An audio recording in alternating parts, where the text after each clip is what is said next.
있습니다. 오늘 우리에게 주신 하나님의 말씀은 열왕기하 6장입니다.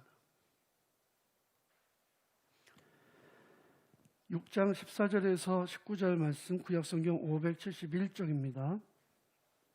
14절부터 19절까지 제가 받들어 있습니다. 왕이 이에 말과 병거와 많은 군사를 보내매 그들이 밤에 가서 그 성읍을 에워쌌더라. 하나님의 사람의 사환이 일찍이 일어나서 나가보니 군사와 말과 병거가 성읍을 에워쌌는지라.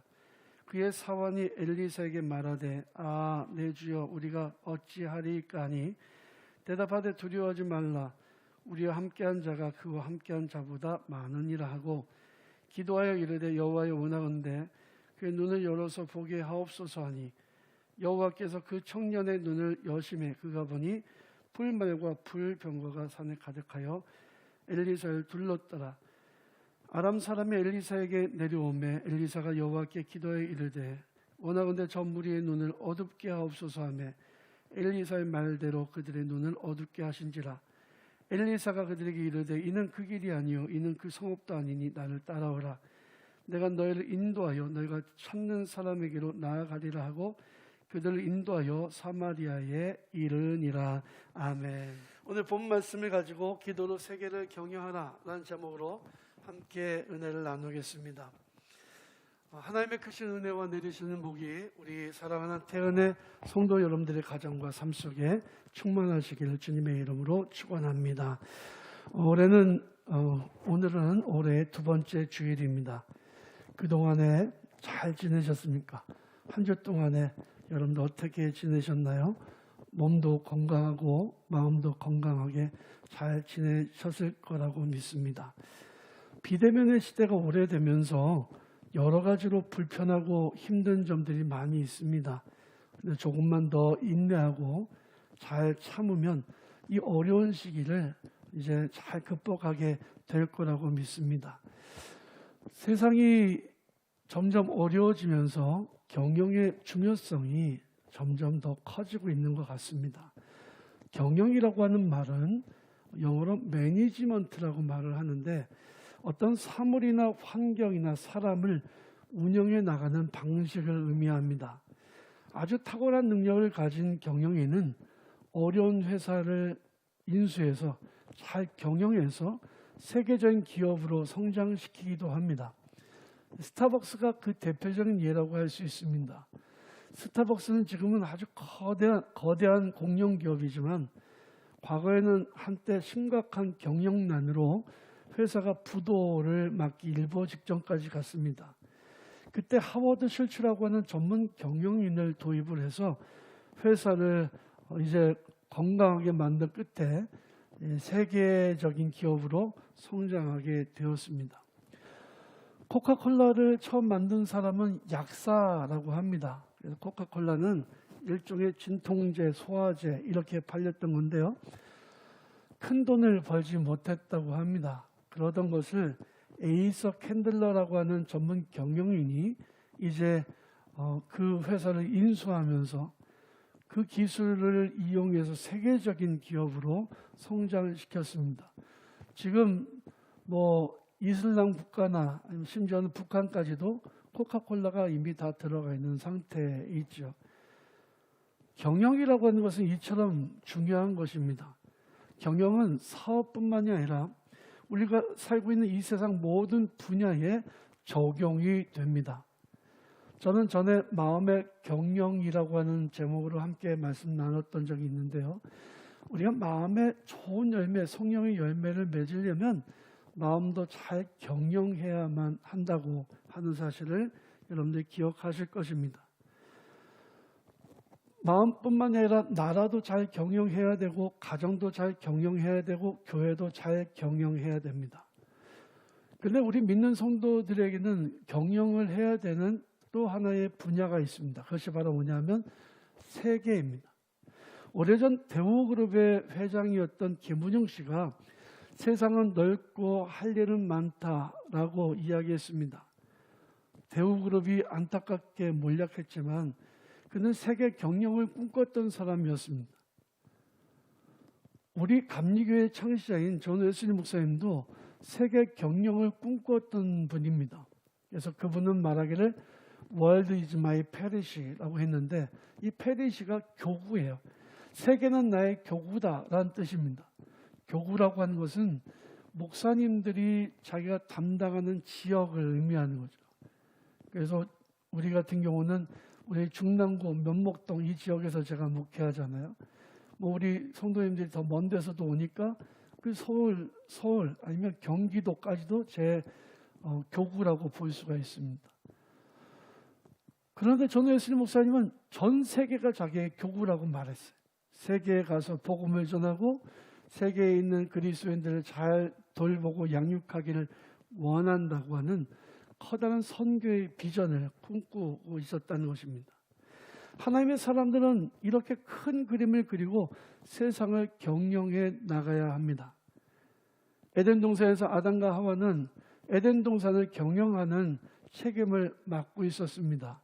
우리가 동산이라고 하니까 가든이라고 하면 아주 자그마한 동산을 생각하지만 에덴 동산은 아프리카 전역과 메소포타미아 지역까지 팔레스타인까지 다 포괄하는 아주 거대한 땅이었던 것 같습니다. 그 땅의 관리를 아담과 하와가 하나님께로부터 맡아서 돌보고 있었던 것입니다. 그런데 이제 예수께서는 승천하시면서 제자들에게 더 큰 사명을 맡겨주셨습니다. 그것은 세상을 복음으로 잘 경영하는 것입니다. 사도행전 1장 8절에 보면 오직 성령이 너에게 임하시면 너희가 권능을 받고 예루살렘과 온 유대와 사마리아 땅끝까지 이르러 내 증인이 되리라고 말씀하셨습니다. 즉 다시 말해서 온 세계가 우리가 돌봐야 될 경영의 대상이라는 것입니다. 마태복음 28장에 보면 하늘과 땅의 모든 권세를 내게 주셨으니 그러므로 너희는 가서 모든 족속으로 제자를 삼아 아버지와 아들과 성령의 이름으로 세례를 주고 내가 너에게 분부한 모든 것을 가르쳐 지키게 하라고 말씀하셨습니다. 세계에 있는 모든 사람들이 우리의 경영의 대상이 된다는 거죠. 그러므로 하나님의 사람들은 세상을 경영하는 사람들이라고 말씀드릴 수 있습니다. 세상 사람들은 다양한 방법으로 세상을 경영합니다. 지식의 힘으로, 돈의 힘으로, 권력의 힘으로 세상을 경영합니다. 하지만 하나님의 사람들이 세상을 경영하는 방법은 세상의 방법과 다릅니다. 우리가 세상을 경영하는 방법은 바로 기도를 통해서 경영할 수가 있습니다. 온 세상의 주인은 내가 아닙니다. 하나님이십니다. 하나님이 마스터가 되십니다. 주인이 되십니다. 세상의 모든 것의 권리를 다 갖고 계신 분이세요. 우리는 그분에게 그 위탁을 받은 청지기들입니다. 우리 모두가 다 이런 사명을 가지고 있습니다. 사실 우리는 능력도 부족하고 지혜도 없습니다. 자기 몸 하나 추스리기도 정말 어렵습니다. 근데 어떻게 온 세상을 경영해 나갈 수 있을까요? 그래서 우리는 내 힘으로, 내 지식으로, 내 능력으로 세상을 경영할 수 없음을 고백해야 됩니다. 내가 아니라 하나님의 능력으로 세상을 경영해 나가야만 된다는 것입니다. 그러기 위해서 필요한 것이 바로 기도라는 거죠. 예수께서 가르쳐 주신 기도문이 주기도문입니다. 우리가 늘 믿고 고백하는 기도문에는 이런 기도가 있습니다. 뜻이 하늘에서 이룬 것 같이 땅에서도 이루어지이다. 하나님, 하나님의 뜻이 이 땅에 이루어지기를 원합니다. 이렇게 기도하는 것만으로도 우리는 세상을 경영할 수 있어요. 하나님, 세상이 정말 이상하게 돌아가고 있습니다. 하나님, 하나님의 선하신 뜻대로 이 세상이 돌아가기를 원합니다. 이 기도 하나만으로도 우리는 세상을 경영할 수 있다는 거죠. 대한민국이 지금 이상하게 돌아가고 있습니다. 하나님, 대한민국을 하나님 뜻대로 잘 돌봐주십시오 라고 기도하면 이것은 대한민국을 경영하는 것이 돼요. 우리가 기도할 때 하나님은 이 세상을 하나님의 뜻대로 선하게 아름답게 다스리실 것입니다. 오늘 본문 말씀에 엘리사 선지자가 나옵니다. 북이스라엘의 선지자였던 엘리사는 대단한 능력의 선지자였습니다. 당시에 북이스라엘을 괴롭히던 나라는 아람이라는 나라인데 지금의 시리아예요. 이스라엘의 북쪽에 위치하고 있으면서 강력한 군사를 가지고 이스라엘을 끊임없이 괴롭혔던 것입니다. 계속된 공격에 나라는 상당히 위태로웠습니다. 그런데 놀라운 일이 일어났습니다. 아람 군대가 쳐들어오기는 하는데 이스라엘 군대가 그때마다 그 공격을 잘 막아내고 물리치는 거예요. 새벽에 기습해와도 막아내고 한밤중에 기습해와도 막아내고 그 길목에 서서 이 아람 군대를 공격해서 그들이 다 한 번도 이기지 못하고 도망가게 됩니다. 아람 왕은 그 이유를 알 수가 없었습니다. 누군가 이 전투 계획을 전략을 이 이스라엘 왕에게 알려주는 사람이 있다라고 생각할 정도였습니다. 우리 중에 지금 간첩이 있는 거 아니냐? 그런데 그들이 알아낸 한 가지 이유가 있었는데 그것은 이스라엘에는 아람에는 없는 한 가지가 있었다는 거예요. 그것이 바로 뭐냐면 기도하는 사람이었습니다. 이스라엘에는 기도하는 사람 엘리사가 있었기 때문에 아람이 이길 수 없었다는 거예요. 엘리사가 기도하면 하나님께서 아람 왕이 자기의 부하들하고 은밀하게 세웠던 전투 계획까지 다 엘리사에게 알려주셨습니다. 그리고 그 엘리사는 왕에게 그 사실을 바로 가서 알려줬습니다. 기도하는 사람 엘리사가 있었기 때문에 아람 군대 모든 계획이 수포로 돌아가고 북이스라엘은 안전할 수 있었다는 것입니다. 기도라고 하는 것은 결국 이스라엘의 승리의 비결이었고 기도는 엘리사의 경영의 비법이었습니다. 오늘 본 말씀에는 아람 왕이 특공대를 엘리사가 있는 도단성으로 보내는 장면이 기록되어 있습니다. 아람 왕의 그 특공대들이 도단성을, 작은 성을 다 에워쌌습니다. 마치 우리가 지금 코로나에 포위되어 있는 것처럼 그렇게 성을 에워싸고 이제 엘리사를 잡으려고 합니다. 엘리사의 사원이 그것을 보고 깜짝 놀라서 부들부들 떱니다. 아, 선생님, 이제 우리가 어떻게 하면 좋겠습니까? 그때 엘리사가 기도해서 사원의 눈이 열리게 되죠. 사원이 보니까 그 아람의 군대보다 훨씬 더 많은 어마어마하게 많은 불말과 불병과 불의 군사들이 자기들을 지키고 있는 것을 보게 됩니다. 아람의 군사들은 이제 엘리사가 있는 곳으로 내려옵니다. 엘리사를 잡아가려고요. 엘리사가 어떤 사람인지 이미 그는 정보를 가지고 왔습니다. 그런데 엘리사가 하나님 앞에 기도합니다. 하나님, 저들의 눈을 어둡게 하옵소서. 그랬더니 아람의 군대가 엘리사를 알아보지 못합니다. 엘리사가 말합니다. 당신들이 엘리사를 잡으러 왔는데 이 길은 그 길이 아니다. 이 성도 그 성이 아니니 이제 나를 따라오라고. 그리고 그 아람의 군대를 다 이끌고 사마리아 성까지 들어갑니다. 사마리아 성은 북이스라엘의 수도고 견고한 그런 군사 요새입니다. 그 안에서 이스라엘 군대가 화살과 창을 겨누고 있는 가운데에 아람의 군대는 그제서야 정신이 들었습니다. 정신 차리고 보니 자기들이 적의 소굴 안에 들어와 있는 거예요. 두려워서 떠는 그들을 엘리사는 다시 보내줍니다. 한 명도 죽이지 않고 다 그냥 보내요. 그러나 그들이 돌아가서 아람 땅에 가서 한 일이 무엇이었을까요? 자기들이 경험한 일들을 이야기하지 않았겠습니까? 우리 아람은 절대로 북이스라엘을 이길 수 없습니다. 이게 그들의 보고였을 것입니다. 왜냐하면 그 땅에는 기도의 사람이 있었기 때문입니다. 기도의 사람이 있는 이상 우리는 아람은 이스라엘을 공격할 수 없습니다. 이길 수 없습니다. 라고 보고했을 것입니다. 기도하는 한 사람이 잘 준비된 군대들보다 무섭다는 사실을 그들은 깨닫게 되었습니다. 엘리사는 기도로 세상을 경영하는 사람이었습니다. 우리도 역시 기도로 세상을 경영할 수 있어야 합니다. 엘리사가 살아있는 동안에 북이스라엘에는 절대로 아람의 군대가 쳐들어오지 못했습니다. 왜냐하면 기도의 사람이 있었기 때문이죠.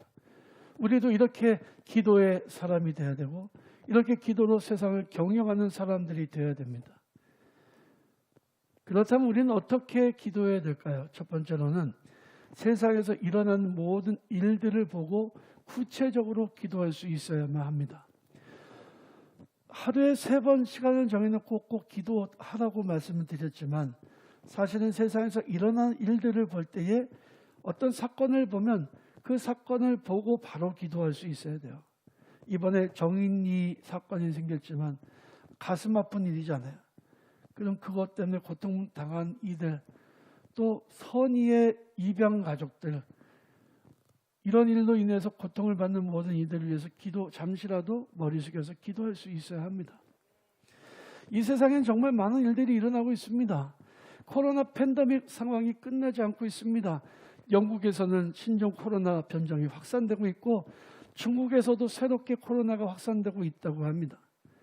세계 각국에서는 지금 코로나 백신을 맞고 있습니다. 그러나 아직도 못 맞은 사람들이 부지기수로 많습니다. 수 없는 사람들이 죽어나가고 있습니다. 우리가 코로나의 종식을 위해서 기도해야 될 이유가 여기 있습니다. 중국에서는 정부 정책을 비판적으로 말했다고 세계적인 기업인 알리바바의 마인이 지금 행방이 묘연한 상태에 있습니다.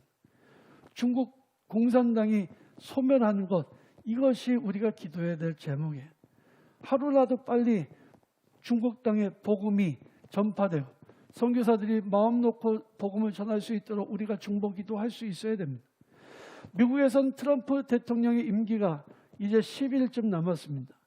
그러나 아직도 미국은 대통령 선거의 여파로 혼란을 겪고 있습니다. 시위대가 의사당을 점거했습니다. 5명이나 되는 사람이 죽었습니다. 미국에서 일어난 일이 우리와 무슨 상관이 있을까요? 그들은 그들대로 살아가고 우리는 우리대로 살아가면 되지 않겠습니까? 그러나 그렇지 않습니다.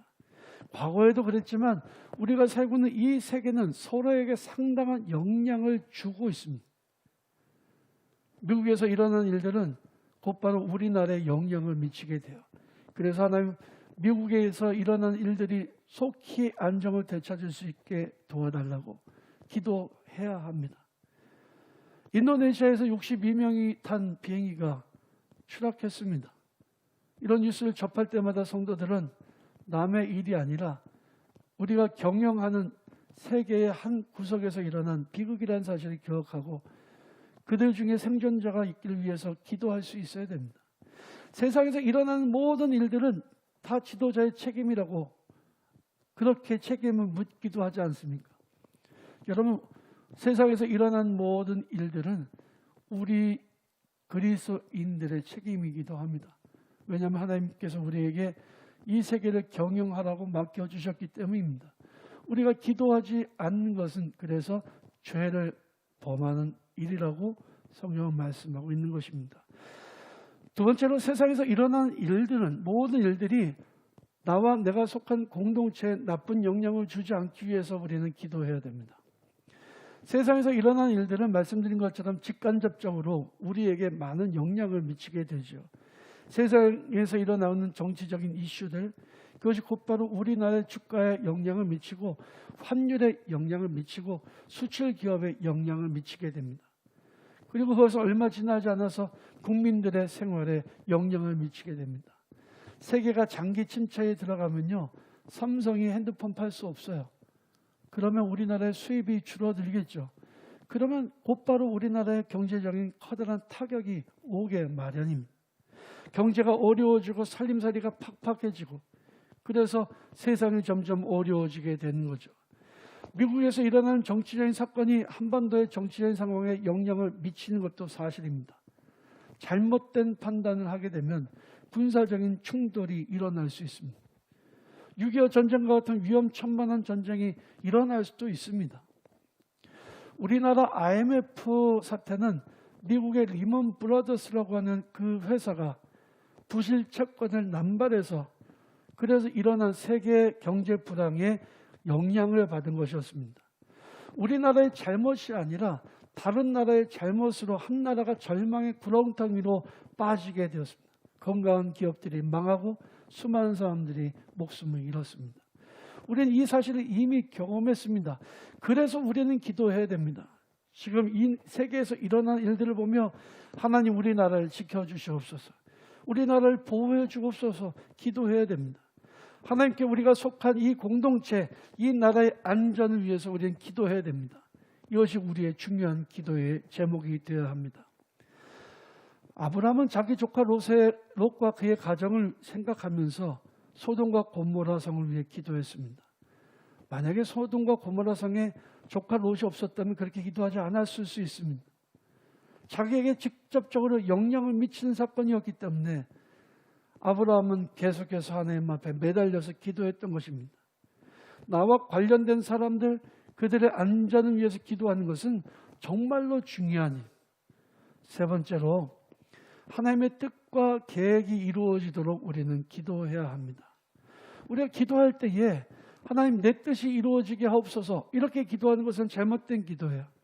하나님 뜻 상관없습니다. 내 생각대로 해주세요. 이렇게 생각하고 기도하면 안 됩니다. 우리는 하나님의 뜻이 이루어지도록 기도해야 됩니다. 소돔과 고모라 성이 멸망받은 것은 결국에 하나님의 뜻이었습니다. 아브라함의 기도 때문에 멸망당할 뻔하다가 살아나지는 않았습니다. 겨우 그의 조카 롯과 두 딸만 살아남을 수 있었습니다. 아브라함이 기도했지만 두 성읍이 멸망당한 것은 그것이 하나님의 뜻이고 계획이었기 때문입니다. 하나님께서는 그 땅에서 일어나는 그 범죄에 대해서 더 이상 참으실 수 없었습니다. 예루살렘이 멸망당한 것도 하나님의 뜻과 계획이었습니다. 예레미야 선지자가 그렇게 회개를 촉구하고 하나님 앞에 기도했어도 예루살렘의 멸망은 막아낼 수 없었습니다. 왜냐하면 그것이 하나님의 뜻이었기 때문에 그렇습니다. 세상은 하나님의 큰 그림 안에서 움직이고 있습니다. 저는 이 코로나도 그냥 우연히 일어난 일이라고 생각하지 않습니다. 이것도 하나님의 큰 그림 안에서 일어난 일이에요. 우리는 이 상황 속에서 하나님의 뜻을 살필 수 있어야 됩니다. 하나님의 계획이 무엇인지 우리는 알아야 됩니다. 그리고 이 상황 속에서 우리는 여전히 세상을 경영해 나가야 됩니다. 이 세상이나 이 세상에 속한 것들은 영원하지 않습니다. 하나님의 계획만이 온전하게 서게 될 것입니다. 그래서 우리가 기도할 때 하나님의 뜻과 계획을 강제로 바꾸려고 해서는 안 됩니다. 그건 할 수도 없을 뿐만이 아니라 어리석은 일입니다. 세상은 하나님께서 다스리십니다. 우리는 기도로 하나님께서 행하신 일들을 살피면서 하나님의 손에 맡겨드릴 뿐입니다. 하나님께서 심판을 결정하셨다면 돌이킬 수 있는 방법은 없습니다. 다만 우리가 기도할 때 하나님 그 가운데에서도 우리에게 긍휼을 베풀어 주옵소서라고 기도하는 거죠. 코로나가 이것이 인간의 잘못이고 인재이기도 하지만 그러나 큰 그림으로 보면 하나님의 계획 가운데 있다면 하나님 이 코로나 사태는 어쩔 수 없지만 그러나 그 가운데서 우리에게 긍휼을 베풀어 주옵소서라고 기도하는 것은 가능한 일이에요. 가장 지혜로운 것은 아브라함처럼 하나님의 뜻을 살피는 것입니다. 하나님이 이 시대에 우리에게 원하시는 뜻이 무엇인지를 미리 살펴야 됩니다. 하나님이 행하시려는 계획을 우리가 미리 안다면 우리는 이 시대를 잘 경영해 나갈 수 있습니다. 우리 교회는 올해 희망을 노래하라 라는 표어를 세웠습니다. 아무 근거 없이 그냥 다짜고짜 희망을 노래하면 될까요? 아닙니다. 우리가 희망을 노래할 수 있는 근거는 바로 기도에 있습니다. 우리가 기도할 때 우리는 이 세상을 하나님의 뜻대로 아름답게 경영해 나갈 수 있습니다. 희망이 이루어지게 될 것입니다. 하나님의 뜻이 성취될 것입니다. 우리가 하나님께서 행하신 일들을 보고 기뻐하며 하나님을 찬양하게 될 것입니다. 그러므로 사랑하는 성도 여러분, 올 한 해 기도로 세상을 경영해 나가는 저와 여러분들이 되시기를 바랍니다. 우리가 기도할 때 세상엔 하나님의 역사가 일어나게 될 거예요. 우리가 기도할 때 기적이 일어나게 될 것입니다. 기도로 세상을 경영해 나가심으로 하나님께 영광을 돌려드리고 희망을 노래하는 우리 태연의 성도들이 다 되시기를 주님의 이름으로 축원합니다.